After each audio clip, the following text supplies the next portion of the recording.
Star hero Naga Chaitanya, Sai Pallavi lead role లో recent గా వచ్చిన తండేల్ తొలి రోజు నుంచే బాక్స్ ఆఫీస్ వద్ద సక్సెస్ఫుల్ గా దూసుకెళ్తోంది. హీరో హీరోయిన్లు యాక్టింగ్, అలాగే దేవిశ్రీ ప్రసాద్ మ్యూజిక్ ఈ సినిమాను మరో స్థాయికి తీసుకెళ్లింది. దీంతో ఫిబ్రవరి 7న విడుదలైన ఈ చిత్రం ఇప్పటికే కొన్ని థియేటర్లలో బాగా రన్ అవుతోంది.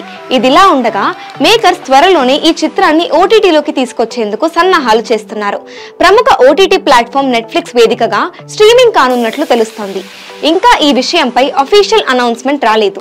అయితే మార్చి 2వ వారం కల్లా ఈ సినిమా ఓటీటీలోకి రావచ్చని ట్రేడ్ వర్గాలు చెబుతున్నాయి. ఇటీవలే తండేల్ ప్రపంచవ్యాప్తంగా 100 కోట్ల గ్రాస్ వసూలు చేసిన చైతు మొదటి సినిమాగా నిలిచింది. ఈ చిత్రం ఓవర్సీస్ లో 1 మిలియన్ వసూళ్లను దాటినట్లు మూవీ టీం అధికారికంగా ప్రకటించింది.